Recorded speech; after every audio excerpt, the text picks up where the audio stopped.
Baik, yang pertama saya akan menjelaskan tentang apa itu entrepreneur eh, menurut apa yang saya telah pelajari di materi pertama.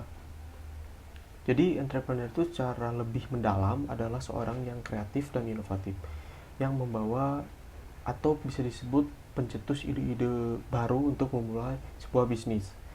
Saat dia memperkenalkan ide-ide baru kepada masyarakat atau maupun ke seluruh dunia, dia itu selalu memiliki banyak rintangan dan risiko-risiko banyak yang banyak dilalui gitu di dalam seorang entrepreneur untuk meluncurkan sebuah ide-idenya. Tapi begitu dia melewati semua rintangan, dia bisa mendominasi pasar karena idenya itu unik. Jadi dia tidak punya pesaing.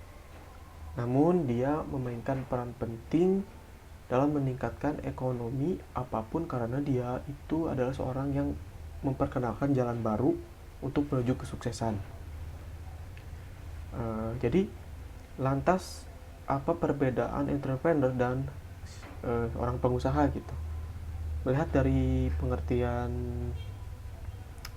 entrepreneur dan juga pengusaha, memang memiliki perbedaan, di mana perbedaan ini seperti melihat dari segi tujuan maupun yang lainnya. Oleh karena itu, kata entrepreneur dengan pengusaha ini tidak dapat disamakan. Jadi ada beberapa poin paparan mengenai eh, apa itu entrepreneur gitu. Jadi ada beberapa poin tentang entrepreneur itu dan yang harus diketahui. Jadi yang pertama itu entrepreneur itu pasti memiliki sifat dan tujuannya. Yang kedua pasti berhubungan dengan tentang risiko. Ketiga, entrepreneur itu memiliki sikap dengan karyawan maupun dengan pelanggannya. Yang keempat, uh, entrepreneur juga memiliki keahlian. Kelima, bisa beradaptasi. Yang keenam, memiliki segi waktu. Dan yang terakhir, ketujuh, memiliki visi dan misinya. Jadi yang poin pertama itu tentang sifat dan tujuan. Entrepreneur itu mencurahkan semua upayanya untuk membuat inovasinya supaya gimana inovasinya itu supaya berhasil gitu. Dan untuk ini dia tidak peduli dengan waktu dan sumber dayanya. Tujuan utamanya adalah untuk memperkenalkan jalan baru menuju kesuksesan kepada dunia ataupun masyarakat setempat intinya. Karena sifat yang antusias, ia pantang menyerah dan selalu mencoba strategi baru serta memotivasi dirinya sendiri untuk mewujudkan semua mimpi-mimpinya. Di sisi lain, pengusaha pengusaha memiliki sifat yang berbeda. Dia tidak pernah ingin menguji strategi baru dalam bisnisnya dan selalu mengikuti ide-ide yang sudah ada maupun yang sudah teruji, yang membuat bisnisnya sukses. Itulah contoh divisi pengusahanya. Namun tujuan utamanya adalah untuk membuat bisnisnya lebih kuat dan berkembang dengan cepat agar lebih menguntungkan. Lalu poin yang kedua itu tentang resiko.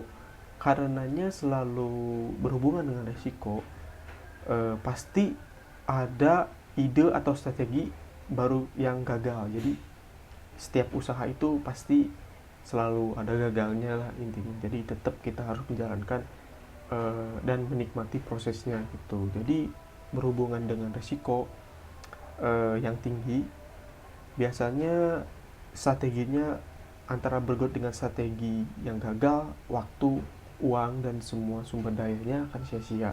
Tentu saja hal baru yang dia pelajari adalah proses kegagalan. Gitu. Tetapi bagi seorang pengusaha, sesuai dengan sifatnya, kisaran resikonya biasanya relatif rendah karena dia selalu mengikuti sisi aman atau bisa disebut comfort zone dan tujuannya berorientasi pada keuntungan. Biasanya itu pengusaha. Ia selalu mendukung peluang-peluang yang dapat mengubah usahanya menjadi keuntungan. Tetapi ada kekurangannya karena ia mengikuti jalur yang sudah ada, yang sudah saya jelaskan tadi. Jadi pengusaha itu memang berbeda dengan entrepreneur. Karena pengusaha itu mengikuti tren-tren usaha yang sudah teruji dan sudah ada inovasinya gitu. Jadi intinya si pengusaha ini itu mengikuti jalur yang sudah ada, namun dia gimana caranya supaya mengambil keuntungan besar di situ gitu.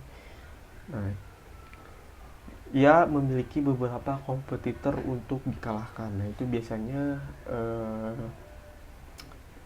pengusaha ya itu. Lalu tentang sikap karyawan dan pelanggan nih di poin ketiga.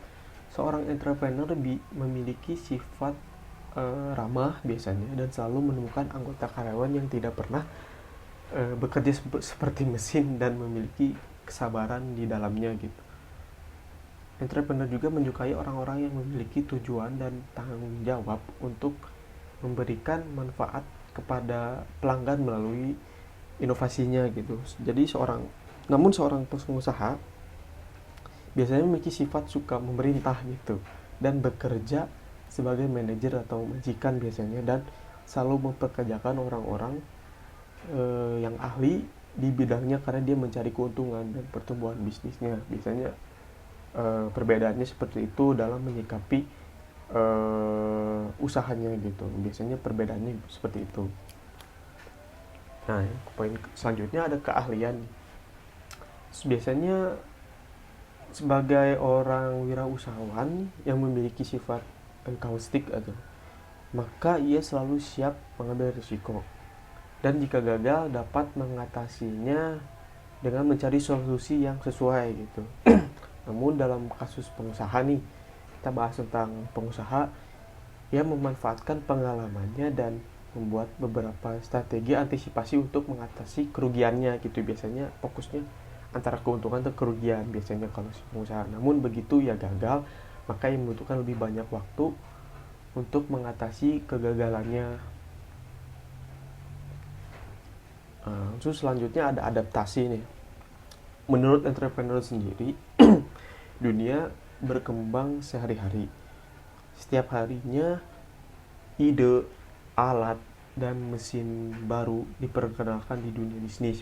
Dan sebagai entrepreneur memiliki sifat revolusioner dan dapat dengan mudah menerima perkembangan terkini serta dapat mengatasi perubahan sehari-hari.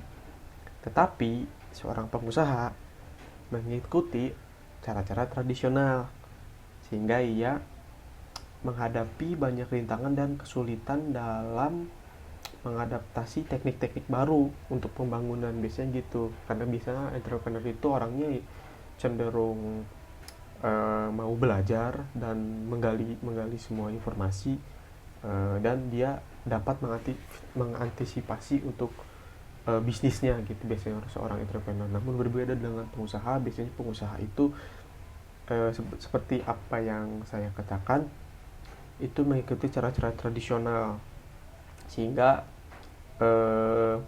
possibility mendapatkan rintangannya itu pasti sulit karena dia itu mengikuti cara tradisional dan mendapatkan teknik-teknik dan tidak mendapatkan teknik-teknik yang terbaru gitu. Biasanya seperti itu. Dan yang ini kita bahas poin segi waktu. Seorang entrepreneur dalam perbedaannya dari segi waktu ini sangat suka untuk membuang banyak waktu dalam mendapatkan ide-ide baru, karena seorang entrepreneur ingin mendapatkan hasil produk dari ide yang lebih sempurna, di mana seorang entrepreneur ini lebih mengutamakan masalah produk karena produk tersebut merupakan karya yang harus dikembangkan gitu.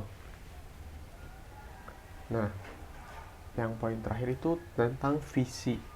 Dari segi visi, seorang entrepreneur pun selalu berpikir untuk kondisi yang akan datang, sehingga selalu memiliki inspirasi untuk menciptakan produk-produk yang baru. Selain itu, produk yang diciptakan juga memiliki jenis yang sama dengan produk yang dibuat sebelumnya, akan tetapi memikirkan masalah profit yang didapat. Nah, itulah penjelasan overview tentang entrepreneurship itu seperti apa. Lanjut ke materi yang saya akan bahas selanjutnya tentang PKMK.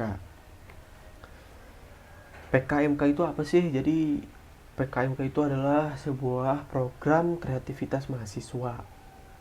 Jadi ini merupakan sebuah forum yang dibentuk oleh Direktorat Kemahasiswaan dan Studi di bawah Kementerian Riset, Teknologi dan Pendidikan atau Pendidikan Tinggi atau Kemenristek Dikti Republik Indonesia. Jadi ini tuh untuk memfasilitasi calon mahasiswa Indonesia untuk belajar dan berkembang serta menerapkan ilmu, pengetahuan dan teknologi yang dipelajari dalam perkuliahan kepada masyarakat luas nih gitu. Jadi apa sih tujuan PKM bagi mahasiswa antara lain meningkatkan kreativitas, meningkatkan kemampuan menulis dan menyampaikan serta mengungkapkan gagasan, memperoleh pengalaman, pengakuan dan pembentukan pengetahuan atau relasi.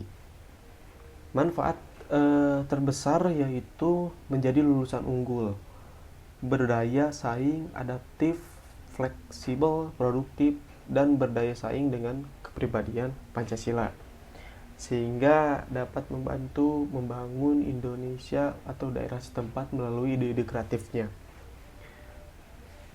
Jadi untuk bentuk-bentuk kegiatan PKMK itu bisa dilihat dari bentuk atau jenisnya. Jadi secara garis besar PKM itu dikelompokkan menjadi 3, yaitu ada PKM 5 bidang terdiri dari PKM 5 bidang terdiri. Jadi PKM itu ada dipecah lagi, ada 5 bidang terdiri dari PKMR, PKMK, PKMPM, PKMPI dan PKMKC. Yang kedua ada PKM gagasan futuristik konstruktif atau disingkatnya PKM GFK. Lalu ada PKM AI dan PKM GT. Berikut saya akan jelaskan jenis-jenis dan bidang-bidang ini dalam PKMK itu seperti apa. Yang pertama itu ada PKMR. Jadi PKMR itu bertujuan untuk mengungkapkan hubungan sebab akibat, aksi reaksi, rancangan bangunan, perilaku sosial, ekonomi, pendidikan, kesehatan, atau budaya, baik dalam aspek eksperimental maupun deskriptif.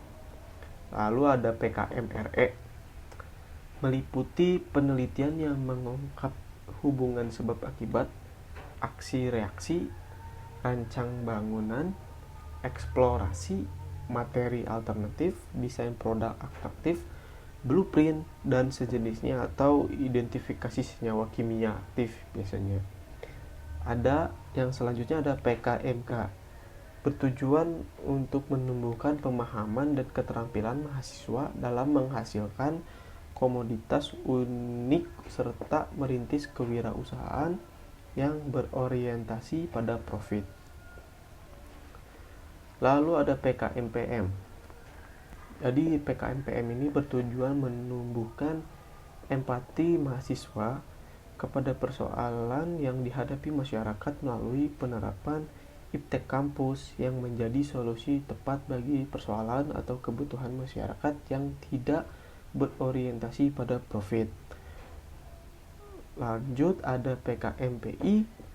Ini bertujuan untuk membuka wawasan iptek mahasiswa terhadap persoalan yang dihadapi dunia usaha mikro sampai perusahaan besar atau masyarakat yang berorientasi pada profit seperti bidan yang memiliki klinik bersalin, petani, nelayan, pedagang jamu, tukang beca, dan lain-lain.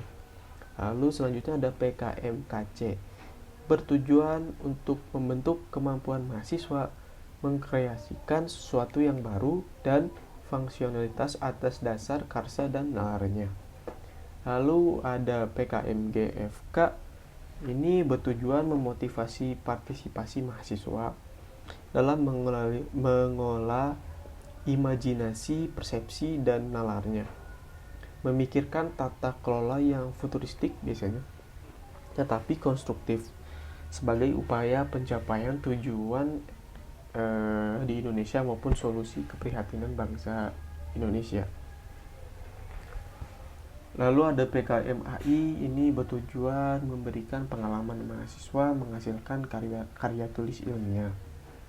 Dan yang terakhir ada PKMGT, ini bertujuan meningkatkan daya imajinasi mahasiswa dalam merespon tantangan zaman, umumnya merupakan konsep perubahan dan atau pengembangan dari berbagai aspek berbangsa, bersifat futuristik, jangka panjang, tetapi berpotensi untuk direalisasikan. Jadi itu untuk bentuk-bentuk PKMK. Lalu di sini persyaratan PKMK itu seperti apa dan bagaimana gitu. Yang pertama, mahasiswa aktif, dia aktif di program diploma dan sarjana, mungkin mahasiswa yang aktif. Yang kedua, seorang mahasiswa dapat bergabung pada lebih dari 2 tim pengusul proposal PKM 5 bidang, tetapi hanya dapat terlibat dalam 2 judul proposal yang didanai. Jadi sebagai ketua dan anggota atau keduanya sebagai anggota. Ketentuan ini juga berlaku pada jenis PKMK KT. Yang ketiga, dosen pendamping atau pembimbing yang dapat mendampingi lebih dari 10 tim pengusul proposal, tetapi hanya dapat mendampingi maksimal 10 tim PKM yang didanai di semua jenis PKM. Yang keempat, tim beranggotakan maksimal 3-5 orang. Itu dikategorikan atau diklasifikasikan ke jenis PKMK T dan M, dan maksimal biasanya 3 orang di PKMP, KC, dan KT. Itu sudah termasuk ketua biasanya. Dan yang terakhir, kelima, ketua tim hanya bisa mengetahui 1 judul proposal dalam 1 periode itu. Nah, materi yang akan saya jelaskan selanjutnya tentang penuangan ide ke dalam proposal. Penuangan ide ke dalam proposal, metodologi yang paling umum dipakai pada proses produksi proposal adalah antara yang disebut dengan alur produksi 3 tahap secara umum. Mungkin secara umumnya ada prinsipnya meliputi proses penuangan ide proposal atau produk yang akan dibuat, perencanaan produk, ketiga ada perencanaan proses produksi, keempat penyusunan dokumentasi, kelima penyusunan tim, kelima membangun prototipe, dan yang terakhir ada penandatanganan kontrak atau pembiayaan investor ataupun yang lain-lain. Biasanya untuk penentuan konsep ide atau konsep definition, biasanya menentukan konsep atau ide merupakan realisasi dari pemikiran dasar gagasan awal yang bertujuan untuk menuangkan ke dalam contohnya ke dalam desain audiovisual berupa ide awal, tema yang akan diangkat, permasalahan apa yang akan dibahas, yang akan jadi solusi. Tahap ini ditentukan secara judul, target audiens atau target pasar, keinginan dari pasar seperti apa, perkiraan kebutuhan biaya, dan rencana kerja lainnya. Lalu ada desain, biasanya ini merupakan proses pengumpulan data atau fakta yang relevan berupa image, audio, video yang berkaitan dengan konsep, ide, perancangan produksi ataupun yang dilakukan gitu. Atau misalkan masalah teknis yang dihadapi, mungkin kita bisa melakukan interaksi antara konten yang akan dimunculkan ataupun produk yang akan pasarkan berupa gambar ataupun audio yang lain-lain.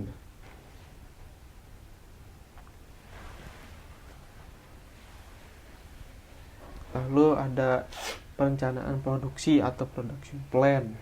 Perencanaan produksi merupakan biasanya tahap konsep kerja terhadap apa yang akan dilakukan dalam melaksanakan perencanaan produk.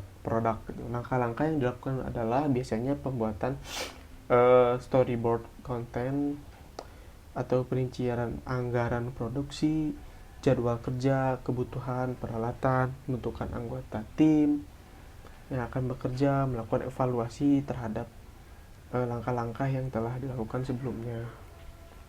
Nah, di sini kita bahas poin dokumentasinya. Dokumentasi merupakan sebuah tahap pengumpulan semua jenis data baik teks, video, image, maupun audio. Dalam tahap dokumentasi dilakukan juga desain produksi, perencanaan produksi. Dokumentasi meliputi segala hal mengenai data dan informasi keseluruhan produksi dari awal produksi hingga akhir produksi.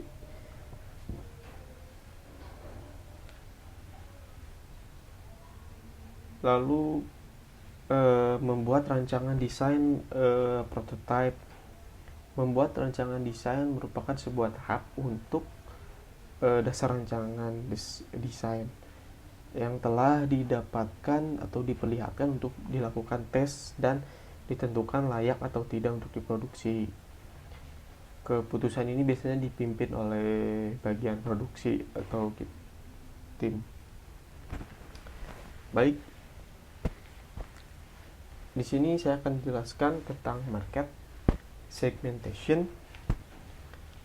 Jadi apa sih segmentasi pasar atau market segmentation tuh? Jadi segmentasi pasar adalah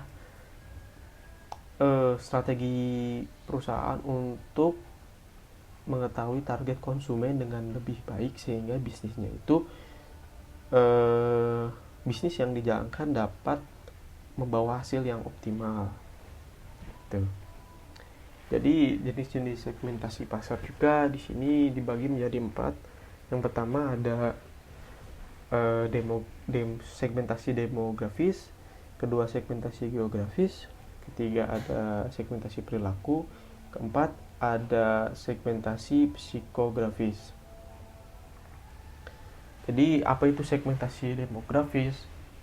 Segmentasi demografis yaitu biasanya melihat beberapa aspek seperti jenis kelamin, usia, pendidikan, pekerjaan, status menikah, dan lain-lain. Jadi intinya segmentasi ini tuh sering diterapkan di perusahaan dalam menentukan strategi pemasaran bagi produk atau jasa yang mereka tawarkan. Yang kedua ada segmentasi geografis. Dalam segmentasi geografis ini mengelompokkan target pasarnya berdasarkan aspek lokasi nih. Contohnya tempat calon konsumen contoh tempat tinggal calon konsumen, lalu jenis segmentasi ini juga bisa dipertimbangkan karena kebutuhannya dan kegunaan suatu produk atau jasa akan berbeda tergantung pada cuaca, keadaan tanah atau lokasinya dan lain-lain. Lalu ketiga ada segmentasi perilaku nih. Jadi apa segmentasi perilaku ini? Penerapannya segmentasi ini akan membantu Anda mengetahui bagaimana tingkah laku dari seseorang konsumen terhadap sebuah bisnis. Jadi ada beberapa variabel yang dilihat dalam segmentasi perilaku adalah pengetahuan, sikap, reaksi dan pengguna produk oleh konsumen. Dan yang poin yang keempat, ada segmentasi psikografis. Sedikit berbeda dengan ketiga jenis yang telah dijelaskan. Segmentasi psikografis yaitu melibatkan aspek psikologis dari calon pelanggan. Biasanya proses ini penyesuaiannya segmentasi sedikit lebih rumit karena biasanya perlu tahu persis mengenai selera sasaran pasar. Nah itu, lalu di sini ada dasar segmentasi pasar nih. Jadi menentukan calon konsumen dalam segmentasi pasar itu memerlukan pertimbangan dan penilaian tertentu. Ada beberapa syarat yang mendasari konsumen itu agar masuk ke dalam pasar yang dituju perusahaan. Biasanya yang pertama, target pasar bisa diukur, misalnya dari segi jumlah atau usia. Yang kedua, bisa diakses. Ketiga, skala target pasar cukup besar. Yang keempat, bisa dibedakan. Yang kelima, pasar yang dituju bisa memberikan keuntungan untuk perusahaan. Yang keenam, bisa menjadi sasaran dari program pemasaran yang dilaksanakan. Itu merupakan dasar-dasar segmentasi pasar. Tujuannya apa sih? Ada tujuannya segmentasi pasar. Jadi setiap perusahaan tentunya memiliki visi dan misinya masing-masing gitu. Visinya tersebut akan berpengaruh juga terhadap tujuan segmentasi pasar yang akan direncanakan. Yang pertama, sasaran pasar lebih jelas. Yang kedua, perkembangan bisnis. Yang ketiga, strategi komunikasi lebih efektif. Contoh penerapan segmentasi pasar itu seperti apa? Misalkan saya merupakan seorang owner kedai makanan Yamataiti. Jadi saya ingin produk yang dibuat tidak sekedar makanan dimsum, makanan Tahiti, minuman Tahiti, minuman boba, minuman makanan yang lain-lain yang seperti makanan berat yang lainnya lah. Jadi namun bisa menjadi, gimana caranya bisa menjadi favorit banyak orang dari kalangan mana saja gitu. Karena saya memutuskan bahwa target atau pasar saya berasal dari kalangan usia remaja sampai dewasa di mana saja. Aspek itu bisa saya tinjau melalui segmentasi demografis. Artinya saya memperhatikan aspek kelas sosial dan dari calon konsumen gitu. Oke, di sini saya akan menjelaskan tentang poin materi select beachhead market. Saya akan jelaskan singkat saja. Jadi apa sih select beachhead market itu? Jadi ini itu untuk memilih market menggunakan kriteria yang sama seperti sebelumnya dijelaskan di segmentasi pasar. Pertanyaannya, apakah pelanggan tersebut memiliki uang dan untuk membelanjakannya? Nah, dapatkah saya menjangkau mereka dan terus mengulangi pengembangan solusi saya gitu. Jadi dapatkah saya menjangkau mereka untuk terus mengulangi perkembangan atau progres solusi saya? Nah, kemungkinan apa yang terbuka di pasar masa depan gitu, dan apakah itu selaras dengan hasrat dan nilai-nilai saya gitu dalam membuka usaha. Maka dari itulah pasar market yang dapat saya kuasai dengan cepat dan pasar yang strategis untuk diikuti akses di pasar gitu. Jadi itulah beberapa pertanyaan yang harus di consideration atau dipertimbangkan untuk memilih beachhead market gitu. Jadi dengan waktu dan sumber daya yang terbatas, jadi intinya sangat penting untuk memilih hanya satu pasar. Maksud saya memiliki satu beachhead market dan membatalkan pilihan yang lainnya. Jadi biasanya Anda perlu memfokuskan semua sumber daya penjualan dan pemasaran Anda pada suatu target. Jangan membuat kesalahan dengan memberikan solusi 80% yang menciptakan minat tetapi tidak ada yang membeli gitu. Maka orang harus mencari produk kita gitu, dan agar itu terjadi kita harus memfokuskan waktu dan energi kita. Nah, kita akan membahas tentang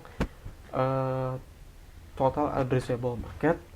Jadi total addressable market atau disingkat TAM adalah jumlah pendapatan tahunan yang dapat kita peroleh jika kita mencapai 100% nih pangsa pasar di beachhead market kita. Total addressable market juga dapat dihitung dengan mengalihkan jumlah total pengguna dengan pendapatan per pengguna. Jadi perkirakan jumlah pengguna menggunakan metode bottom up atau dalam kurung biasanya daftar pelanggan asosiasi perdagangan dan top down laporan pasar untuk memverifikasi. Perkirakan juga pendapatan berdasarkan apa yang sudah dibelanjakan pelanggan Anda dan berapa banyak nilai yang kita berikan terhadap pelanggan gitu. Jadi Anda harus menargetkan total address. Jadi kurang lebih kita harus menargetkan total addressable market 20 sampai 100 juta per tahun. Jika lebih dari itu kita perlu melakukan segmentasi lebih lanjut. Nah, namun jika kurang beachhead market kita mungkin tidak layak untuk dikejar. Nah, ada beberapa poin yang harus di consideration atau dipertimbangkan. Beberapa hal yang perlu dipertimbangkan. Yang pertama itu pilihlah pasar beachhead market yang cukup kecil untuk mendominasi dengan cepat sehingga kita bisa mendapatkan arus kas, pengalaman, kredibilitas dan promosi dari mulut ke mulut nih. Nah, yang kedua, gunakan strategi pin bowling. Jadi ini strategi pin bowling ini untuk mengidentifikasi pasar yang dapat diikuti setelah kita menang dalam beachhead market yang pertama nih gitu. Yang ketiga, ada beberapa pertimbangan. Yang ketiga ini jika semua orang mengatakan mereka menyukai produk kita tapi tidak ada yang membeli, nah, kita telah membuat kesalahan dengan mencoba untuk menyenangkan beberapa pasar gitu. Kita harus fokus pada suatu beachhead market dan tidak memilih yang lainnya. Jadi kita tetap harus fokus dan mempertahankan beachhead market kita gitu. Nah, yang keempat, jadilah yang terbaik di beachhead market kita dan jangan mencoba menyenangkan semua orang gitu. Kita tetap harus balance dalam mempertimbangkan atau mempertahankan beachhead market kita. Itu jangan kita sampai terjebak di salah satu kondisi kita telah menyenangkan orang-orang terhadap produk kita tapi kita gak memikirkan beachhead market kita balance apa enggak gitu. Nah, yang kelima ada kita lebih baik mencari pasar baru untuk produk kita daripada mencoba memenangkan sebagian kecil dari pasar yang ada gitu. Nah, itulah penjelasan tentang total addressable market. Selanjutnya akan saya jelaskan tentang hard work and effort atau kerja keras. Jadi penjelasan singkatnya, kerja keras dengan usaha yang tidak habisnya seperti sudah menjadi rumus yang tidak dapat dipisahkan begitu saja gitu. Kalau kita ingin sukses dari berbisnis, maka kerja keraslah. Kalau kita tidak bekerja keras, lebih baik tidak memulai untuk berbisnis karena kerugiannya yang akan datang lebih cepat. Jadi intinya kalau kita belum siap untuk mulai bisnis, mending jangan dilakukan lah gitu, karena itu akan mengakibatkan risiko yang besar kalau kita memang belum siap menghadapi atau memulai bisnis. Kerja keras dengan banting tulang dan mendedikasikan diri kita ke bisnis adalah kunci sukses. Jadi intinya kita fokus, dengan begitu kita akan mendapatkan banyak manfaat yang beberapa diantaranya bisa disimak. Nah, yang pertama, kita akan menjelaskan poin-poin penting untuk menjadi sukses dalam bekerja keras menjadi seorang entrepreneur. Jadi yang poin pertama itu kita tidak boleh menyerah. Nah, kenapa tidak boleh menyerah dalam berbisnis? Kalau tidak untung ya pasti rugi. Terlebih kalau usaha yang dilakukan mulai dari nol. Kerugian atau kegagalan adalah biasanya makanan sehari-hari yang akan membuat seorang jadi lebih tegar dan mau belajar. Biasanya dari kegagalan itulah tercipta formula-formula baru yang bisa diterapkan ke bisnis agar lebih maju gitu. Jadi kalau kita tidak kerja keras dalam berbisnis, kegagalan akan mematahkan segalanya. Begitupun mendapatkan kegagalan, kita akan langsung ambruk gitu. Mau bangkit seperti tidak ada daya gitu. Jadi intinya kita tetap semangat, tidak boleh menyerah. Kita harus terima semua risiko yang ada, rugi maupun tidak rugi itu sudah jadi hal umum lah menurut entrepreneur sendiri gitu. Jadi kita jangan takut jatuh, kita tidak boleh merasa pesimis, kita tetap optimis gitu. Jangan pernah menyerah untuk mencoba. Kalau kita di awal sudah menyerah, bagaimana mau memiliki bisnis yang hebat gitu kan. Nah, poin yang kedua itu pasti kita dalam bekerja keras itu banyak belajar hal baru.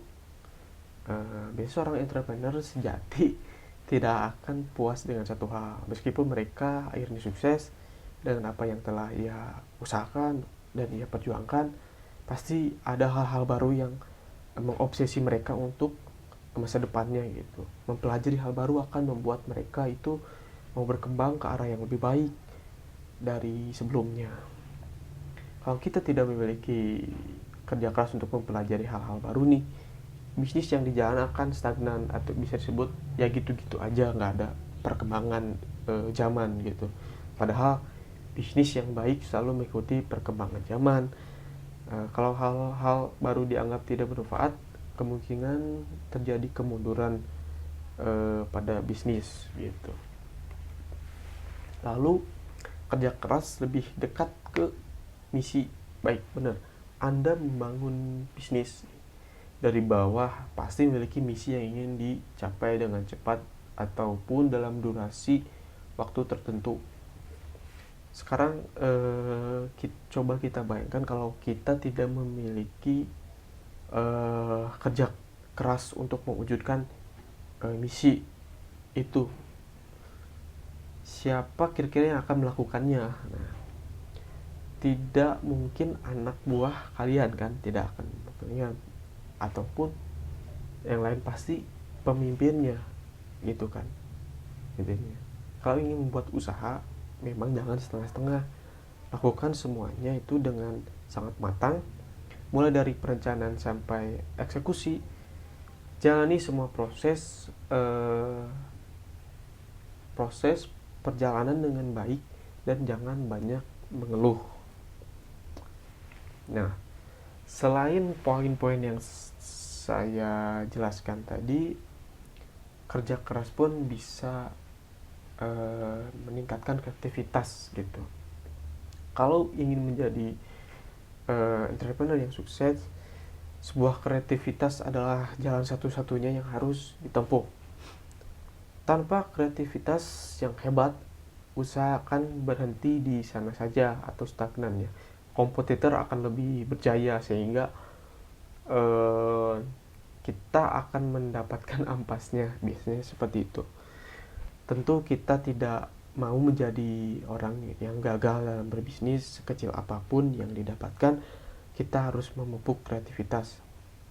Dengan modal kecil saja kita bisa mendapatkan hal baru lebih hebat dari sebelumnya gitu. At least kita bisa berprogres dalam memulai bisnis gitu. Kalau kita ingin menjadi seorang yang kreatif, banyaklah belajar, lakukan kerja keras untuk menambah ilmu yang tidak akan habis-habisnya di dunia ini. Kalau hal ini terus kita lakukan secara konsisten, sukses bukan lagi sebuah kata-kata. Mungkin sekian penjelasan keseluruhan materi, mulai dari materi overview entrepreneur sampai hard work and effort. Itulah yang bisa saya jelaskan. Mohon maaf bila ada kekurangan ataupun kesalahan. Wassalamualaikum warahmatullahi wabarakatuh.